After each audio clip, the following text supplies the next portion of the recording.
하나님 말씀은 누가복음 1장 68절에서 79절입니다. 교독하겠습니다. 찬송하리로다. 주 이스라엘의 하나님이여, 그 백성을 돌보사 속량하시며 그를 위하여 구원의 불을 종 다윗의 집에 일으키셨으니, 이는 주께서 예로부터 거룩한 선지자의 입으로 말씀하신 바와 같이 우리 원수에게서와 우리를 미워하는 모든 자의 손에서 구원하시는 일이라. 우리 조상을 긍휼히 여기시며 그 거룩한 언약을 기억하셨으니, 우리 조상 아브라함에게 하신 맹세라. 우리가 원수의 손에서 건지심을 받고 종신초록 교회 앞에서 성결과 의로 두려움이 없이 섬기게 하리라 하셨도다. 이하여 내가 지극히 높으신 이의 선지자라 일컬음을 받고 주 앞에 앞서 가서 그 길을 준비하여 백성에게 그 죄 사함으로 말미암는 구원을 알게 하리니, 이는 우리 하나님의 긍휼로 인함이라. 이로써 돋는 해가 위로부터 우리에게 임하여 어둠과 죽음의 그늘에 앉은 자에게 비치고 우리 발을 평강의 길로 인도하시려다 하니라. 아멘. 기도하겠습니다. 주님의 은혜를 감사드립니다. 우리 주님 나시는 성탄절을 앞두고 저희들이 기쁘고 설레이는 마음으로 감사하면서 주님 앞에 나옵니다. 주님, 저희의 마음을 우리 예수님을 닮아서 성결하고 또 순전하게 도와주시옵소서. 우리 주님을 더욱더 사랑하고 우리 주님께서 연약한 아기의 몸으로 이 세상에 오시는 그 뜻과 주님의 마음을 더 잘 헤아리도록 도와주시옵소서. 그리고 저희도 예수님을 더 닮아서 겸손하고 섬기고 더 사랑하는 저희가 되도록 도와주시옵소서. 예수님의 이름으로 기도합니다. 아멘. 오늘은 사가랴의 기도입니다. 사가랴의 또 찬송도 되고 또 예언의 말씀도 되겠습니다. 사가랴가 분향하고 있을 때에 천사 가브리엘이 나타났지요. 그래서 그 아내 엘리사벳이 아들을 낳을 것이다. 그 아들이 세례 요한입니다.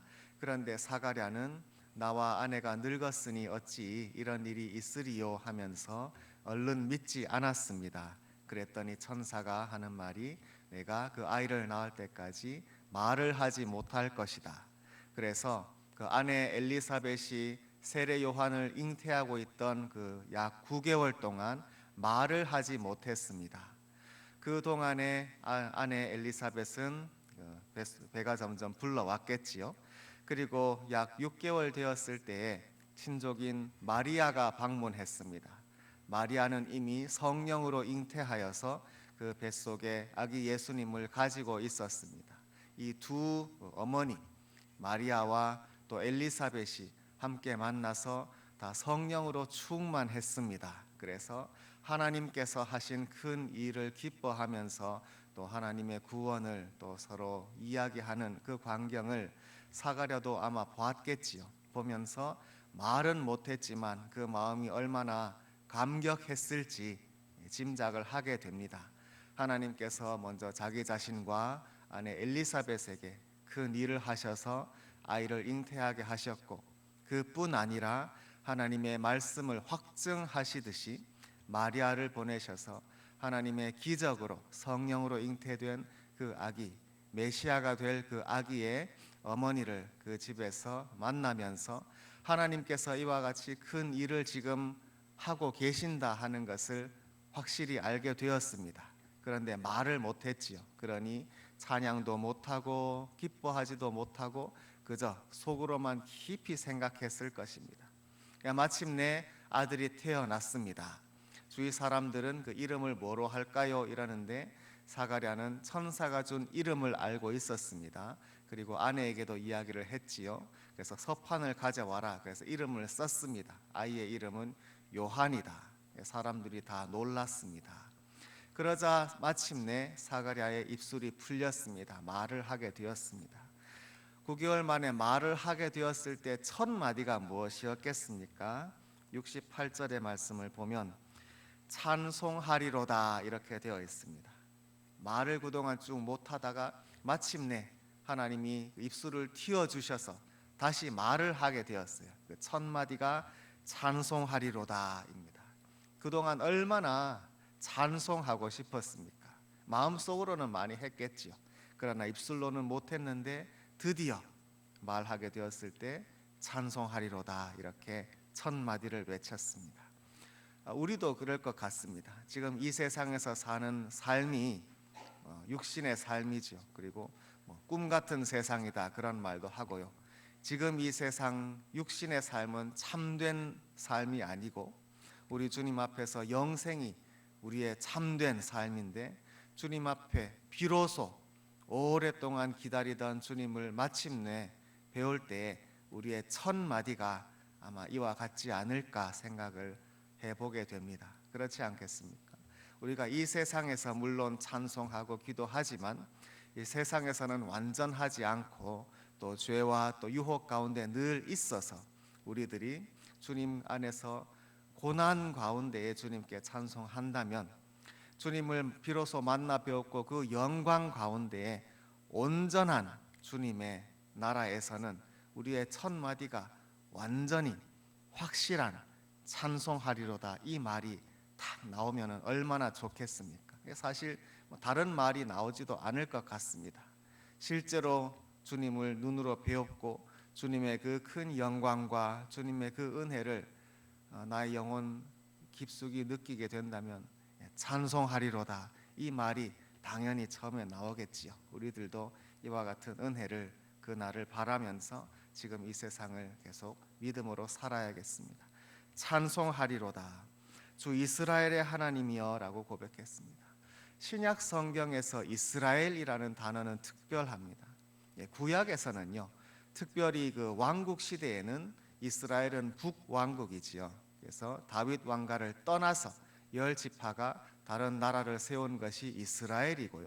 이스라엘은 하나님을 섬기지 못했습니다.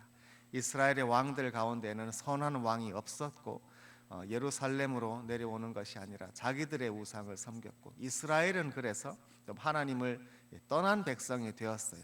반면에 유다는 다윗 왕조를 지켰고 그 예루살렘에서 예배드리는 그 나라가 유다였습니다. 그건 구약 때는 그랬는데 신약 때는 좀 다릅니다. 신약 때는요 그 유다가 그 유대 나라가 되지요. 그런데 유대는 신약 성경 때에 로마 제국의 한 변방 지역이에요. 유대 총독이 와서 다스리고 하는 그런 나라, 그런 지역이 되었습니다. 그래서 유대라고 하는 것은 로마인의 입장에서 부르는 말이 되어버렸어요. 의미가 달라졌습니다. 그래서 예수님을 유대인의 왕이라 하는데 사실 그 말은 로마인들이 부르는 말입니다. 안 믿는 이방인들이 예수님을 보고 저 사람이 유대인의 왕이라 하지 그런 식으로 하는 말이 유대인의 왕이라는 뜻이에요. 그런데 정작 유대인들은 그리고 정작 믿음을 가진 하나님의 백성들은 유대인의 왕 그러지 않았습니다. 이스라엘의 왕이라 그랬습니다. 그래서 예수님을 보고도 그가 정말 이스라엘의 왕인가? 이스라엘의 왕국을 이스라엘 나라를 주께서 회복하심이 이때니까 이런 식으로 묻습니다. 신약 성경에서 이스라엘이라는 이 나라는 그러므로 남북으로 갈라졌던 두 나라가 다시 하나님 안에서 한 나라, 한 형제가 되는 그 나라를 가리킵니다. 그리고 저 옛날에 하나님께서 이스라엘, 야곱 아닙니까?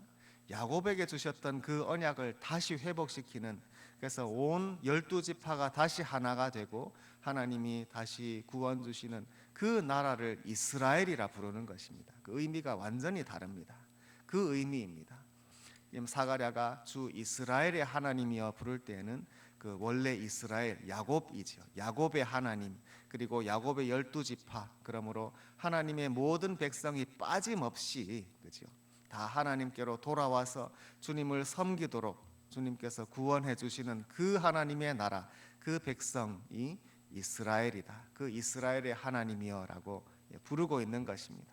그래서 그 백성을 돌보사 속량하시며, 여러 번 말씀드렸지만 속량한다는 말은 구원하신다는 뜻인데 특별히 값을 치르신다는 뜻이라 그랬습니다.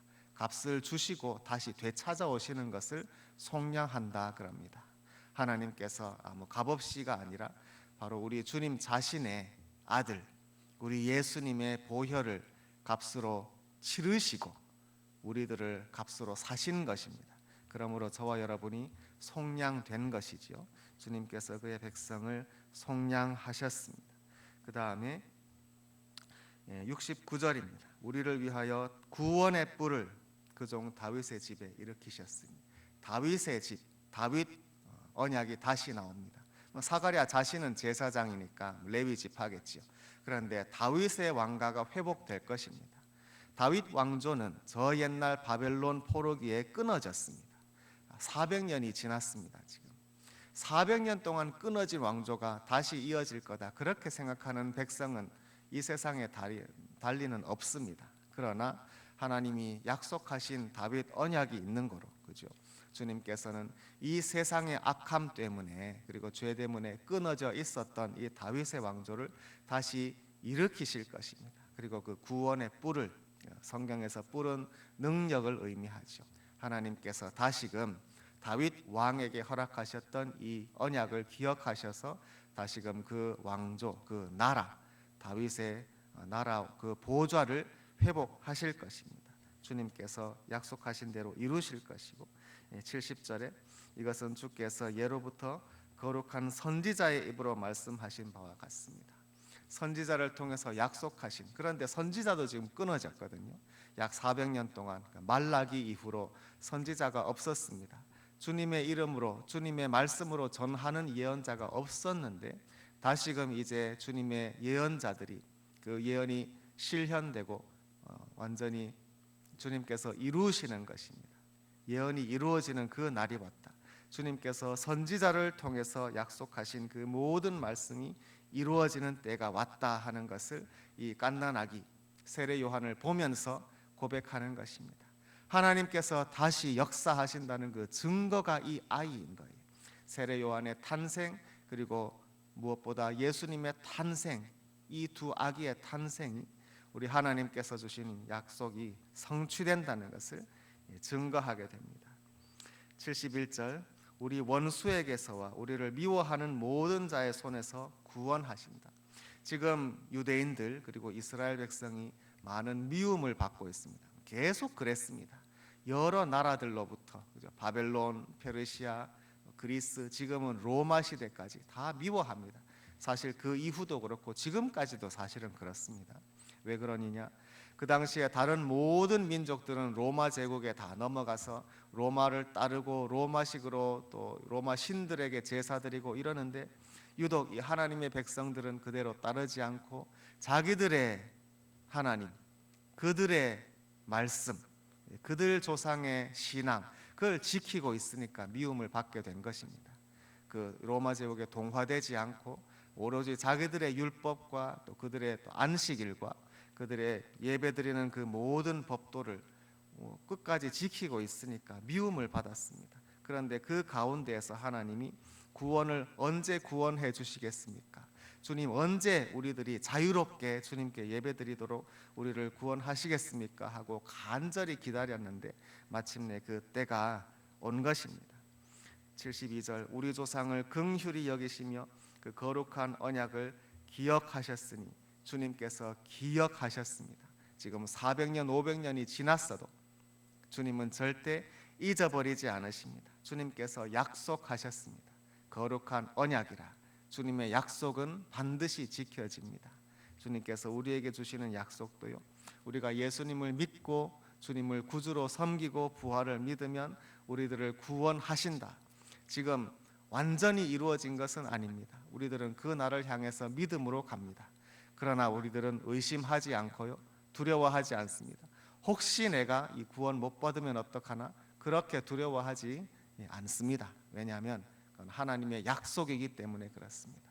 그리고 주님의 약속은 반드시 이루어지고요, 주님께서 기억하십니다.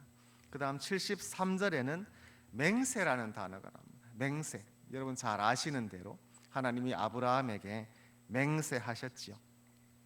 하나님이 다른 더 높은 자가 없는 거로 자기 자신에게 맹세하셨습니다.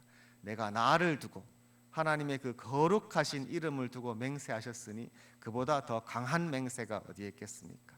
주님께서 그만큼 확실하게 약속하신 것이죠. 맹세하시고 약속하시기를 결코 주님의 백성을 버리지 않으시고 그 다윗 왕을 통해서 주시는 주님의 그 구원이 결코 그 백성을 떠나지 않습니다. 그래서 마침내 그동안 수많은 환난과 어려움이 있었지만 마침내 주님께서 구원하실 것을 이제는 성취하시는데 그 증거가 지금 태어난 이 아기가 되겠습니다. 75절로 가겠습니다. 75절에는 하나님이 우리에게 어떤 복을 주시느냐, 종신토록 영원히죠. 영원히 우리들이 주님 앞에서 성결과 의로, 우리가 이 단어를 좀 기억하면 좋겠습니다. 우리들이 성결합니다. 거룩함입니다. 다른 말로 우리들이 주님 앞에서 거룩하고 의롭게, 그리고 두려움이 없이 섬깁니다. 주님을 섬긴다는 단어는 다른 말로 예배한다는 뜻입니다. 우리가 주님께 예배 드릴 뿐 아니라 그 의미가 더 넓은 거지요. 넓은 의미로 주님을 섬기고 또 교회를 섬기고 또 성도들을 돌보고 복음을 위해서 헌신하는 이 모든 것이 주님을 섬기는 것입니다. 또 그것이 예배지요. 그런데 이 모든 것들을 우리들이 할 때 성결과 의로 한다는 것입니다. 거룩함과 의로움으로 우리들이 정결하고 주님 앞에서 거룩한 성도들입니다. 물론 아직까지 죄의 권세 가운데 있습니다. 그리고 우리들에게 아직은 허물이 있고요. 또 때로 죄를 짓기도 합니다. 그럼에도 불구하고 우리들은 죄의 권세 아래에 있지는 않습니다. 이것을 잘 구분해야 하지요. 사탄 마귀는 우리에게 뭐라 하냐면은 너 아직도 죄 지으니까 너는 구원 못 받았다. 우리를 정죄합니다. 또는 너가 그러면서 무슨 성도라 하느냐? 하나님이 너 안 좋아해. 이런 식으로 우리들을 위협하고 두렵게 합니다. 그것은 속임입니다. 우리들이 그 원수의 속임에 넘어가서는 안 됩니다. 비록 우리들이 아직은 죄 가운데에 죄의 유혹도 있고 때로는 넘어지기도 합니다마는, 그러나 우리들은 죄의 권세 아래 있지 않고 주님의 은혜의 권세 아래 있습니다. 그러므로 우리들이 어떤 죄가 있다면 또 회개하고 주님이여 나를 다시금 성결하게 해주시옵소서 기도합니다. 그것이 주님의 은혜입니다. 그렇게 할 때 우리들은 이 세상에서 믿음으로 조금씩 주님을 닮아가면서 성결의 삶, 의의 삶을 사는 것입니다. 죄가 있는데도 교만하면 그러면 안 되는 거죠. 죄가 있어도 주님이 다 구원해 주니까 이런 식으로 그걸 가벼이 여기면 그거는 안 되는 것입니다. 그래서는 안 되고요. 우리들이 주님이여 내가 비록 아직 죄 가운데 있어서 죄와 또 사망 가운데에서 이 세상 안에서 믿음으로 주님과 동행하기 위해서 날마다 주님 앞에서 영적인 싸움을 싸우고 있습니다. 그러나 주님께서 나를 지켜 보호하시는 그 권세를 먼저 믿고 또 내가 죄가 있어도 주님 앞에 나아가면 주님이 용서하심을 믿고 나를 성결케 하심을 믿습니다. 이렇게 성결하고 의로운 그런 성도들이 되어서 주님을 섬기는 저와 여러분입니다. 주님께서 우리에게 주시는 이 큰 복은 우리 아기 예수님을 이 세상에 태어나게 하셔서 우리에게 주시는 복이 이것입니다. 예수님을 통해서 우리들이 영원토록 종신토록 주님 앞에서 성결하게 또 의롭게 또 두려움이 없이, 그죠? 세상 두려워하지 않고요. 그렇게 주님을 섬기고 예배하도록 하십니다. 76절에 이 아이여 세례 요한입니다. 갓난 아기를 두고 자기 아들을 두고 하는 말이지요. 내가 지극히 높으신 이의 선지자라 일컬음을 받고, 이제 다시 선지자가 나타났습니다. 400년 동안 끊어졌던 선지자가 다시 나타난 것입니다. 내가 선지자가 될 것이다. 지극히 높으신 이의 선지자라 일컬음을 받고 주 앞에 앞서가서 그의 길을 준비하리라. 가브리엘 천사가 약속했던 말이고 또 말라기 선지자에서 약속되었던 말입니다. 세례 요한이 바로 그 사람이 될 것입니다. 주님이 오시는, 예수님 오시는 그 앞에 앞서가서 그 길을 준비하는 사람, 백성들의 마음이 다시 주님께 돌아오도록 준비하는 사람이 될 것입니다. 그 다음 77절에 주의 백성에게 그 죄 사함으로 말미암는 구원, 이게 가장 또 핵심 단어 아니겠습니까? 오늘의 키 포인트가 되는 단어가 되겠습니다. 죄 사함으로 말미암는 구원, 결국 세례 요한이 외치는 그 말씀, 그리고 예수님께서 오셔서 성취하시는 말씀은 결국 이 말씀입니다. 구원입니다. 죄 사함으로 말미암는 구원을 알게 하리니. 이 누가복음 맨 끝부분에도 그렇습니다. 누가복음 끝부분에도 예수님 말씀하실 때 이 죄 사함을 받게 하는 회개가 전파될 것이다. 결국 죄가 사함 받아야 하고 그래서 구원을 받아야 합니다. 이 세례 요한의 사명은 구원을 알게 하는 것입니다. 구원 주는 것은 아닙니다. 구원을 이루는 것은 예수님께서 하신 일이죠. 예수님께서 우리들의 죄의 문제를 그야말로 해결하시고 죄를 깨끗이 씻어 주시고 우리들을 구원해 주시는 분은 예수님이십니다. 세례 요한이 하는 일은 뭔가? 백성으로 하여금 그 죄 사함의 구원을 알게 하는 것이죠. 여러분이 죄를 사함 받아야 합니다. 회개하고 세례 받아야 합니다. 구원 받아야 합니다. 그리고 구원하시는 주 예수 그리스도 앞으로 나와야 합니다 하고 먼저 알려주는 것이 세례 요한의 사명입니다. 그리고 예수님께서 이것을 온전히 이루실 것입니다. 이것이 하나님께서 이 크신 일을, 이 복음을 주시는 목적이지요. 그래서 주님의 백성들, 저와 여러분이 죄를 사함 받음으로 말미암는 구원을 알고 또 구원을 받도록 하시기 위해서 주님께서 이 성탄절에 아기 예수님을 이 세상에 사람 어린 아기의 모습으로 보내주시는 것입니다. 저와 여러분이 이 구원을 받은 백성으로서 이와 같이 주님 앞에 예배드릴 수 있는 것이죠. 78절, 이는 우리 하나님의 긍휼이라. 주님의 자비로우심과 주님의 은혜로 인해서 이 모든 구원이 그리고 주님의 또 은총이 임했습니다. 돋는 해가 위로부터 우리에게 임하여. 하나님의 은혜를 돋는 해에 비유했습니다. 동쪽에 아침에 따뜻하게 밝게 비춰주는 해에 비유를 했는데 그 해는 우리에게 어떻게 하느냐? 그 다음 79절에 있습니다. 어두움과 죽음의 그늘에 앉은 자. 그전에는 우리가 이랬다는 것입니다. 이 세상의 죄 가운데 있으면 밤 같은 것입니다. 육신의 그런 낮과 밤이 문제가 아니라 영적으로 캄캄한 밤에 있었습니다. 우리들의 예수님이 없이는 우리들의 삶은 어두움과 죽음의 그늘에 있습니다. 이 그늘은 캄캄한 그늘이죠. 그래서 갈 길도 알지 못하고 죽음, 사망 권세 아래 있습니다. 그 가운데 계속 있으면 멸망밖에 없습니다. 이런 캄캄한 아무 소망이 없는 절망의 그리고 멸망의 그늘, 그 밤 가운데 있었는데 이제는 우리 주님의 은혜가 돋는 해처럼, 그렇죠? 동쪽에서 떠올라서 우리들을 따뜻하고 밝게 비춰주는 해처럼 우리 주님의 은혜가 비추입니다. 그늘에 앉은 자에게 비치고 우리의 발을 평강으로 인도하시리라. 우리가 어느 길로 갈 것인지 우리 발을 인도하시고 평강의 길로 인도하십니다. 우리들은 밤에 속하지 않고, 그죠? 어둠에 속하지 않고 낮에 속했습니다. 빛의 자녀가 되었습니다. 하나님의 돋는 해와 주님의 은총이 우리의 발을 길을 비추어 주시기 때문에 우리들이 어느 길로 갈지 압니다. 주님을 따라가는 길, 주님을 향해 더 가까이 가는 길, 그래서 마침내 그 구원의 완성으로 향해서 가는 저와 여러분의 성도들의 발걸음이 평강 가운데 있습니다. 이 세상은 요동할지라도 주님께서 늘 우리에게 평강을 주셔서 이와 같이 날마다 인도하십니다. 세례 요한의 탄생을 두고 그 부친 사가랴가 너무나 기뻐 감격하면서 찬송하고 기도했던 그 내용입니다. 우리들도 이 뜻을 더 헤아리고 또 우리 아기 예수님 모시는 그 성탄의 의미를 더 또 깊이 묵상하면서 우리 주님의 구원을 기뻐하는 저와 여러분이 되기를 간절히 바랍니다. 기도하겠습니다.